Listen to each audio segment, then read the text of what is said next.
Let's travel back in time. Imagine stepping into a room sometime in the 4th century. The air is heavy with grief.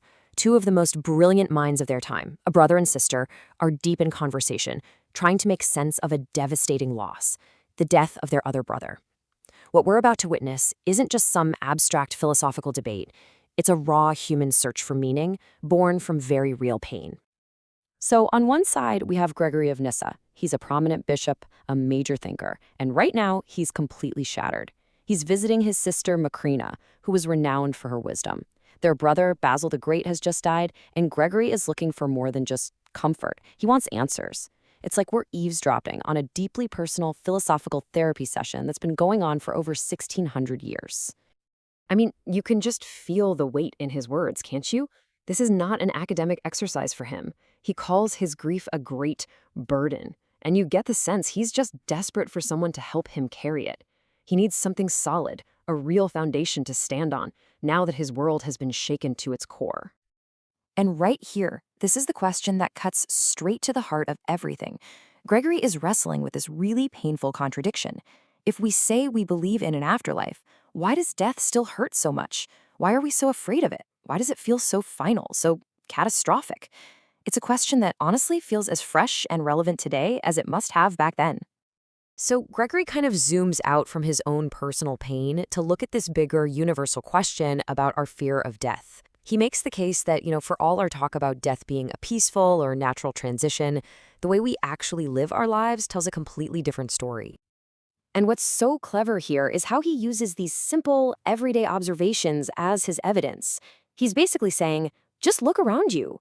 We build massive walls to protect ourselves. We strap on armor. We develop increasingly complex medicines. What for? He argues it all stems from this deep instinctual terror of dying. Our actions scream that we want to cling to life, which seems to clash with any belief that death is nothing to be afraid of. Now, to really put his beliefs to the test, Gregory does something pretty bold. He decides to play devil's advocate. He takes on the arguments of materialist philosophers to challenge the very thing his faith is built on, the idea of an immortal soul. He's literally putting the soul on trial, and he's casting himself as the lead prosecutor. This is his first big challenge, and it is a heavy one. It's the ultimate materialist question. I mean, if we are just physical stuff, right? Then when our body breaks down, when it decomposes back into its basic elements, when we're literally just dust, what's left? Where could this thing we call a soul possibly be? And this wasn't just a random thought he had. He was channeling very real philosophical arguments of his time. For instance, some Stoic and Epicurean thinkers had this idea we could call the air bubble theory. They basically argued that life is just a bit of air or breath trapped inside the body. When the body breaks, the bubble pops. The air just dissipates back into the atmosphere. No soul, no afterlife, game over. And this lays out the two sides perfectly. On the left, you've got the materialist challenge. The soul is just an effect of a working body. You turn off the body, the effect disappears.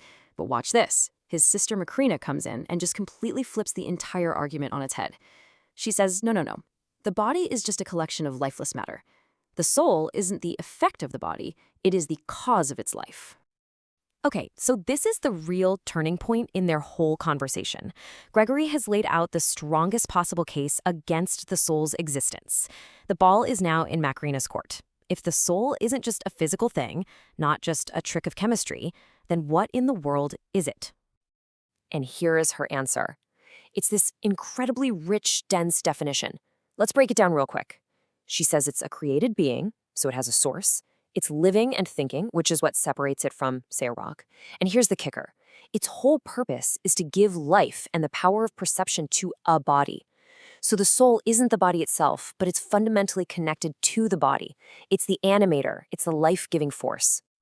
All right, so you can almost hear Gregory saying, okay, that's a nice definition, sis, but how do you prove something you can't see or touch or measure? And Macrina's response is just brilliant. She basically says, we figure out unseen things all the time, just by looking at their effects on the world we can see. What Macrina is asking here is what makes an eye see? What makes a hand feel? It's not just the organ itself. I mean, an eye on its own is just a ball of tissue. A hand is just bone and muscle. She's arguing that there has to be some unseen rational power, the soul, directing these parts and making sense of all the data they're collecting. And to prove her point, she uses a fantastic analogy. Think about a doctor. A doctor can't physically see a virus like the flu, but what they can do is observe its effects: the pale skin, the rapid pulse, the way a person is breathing.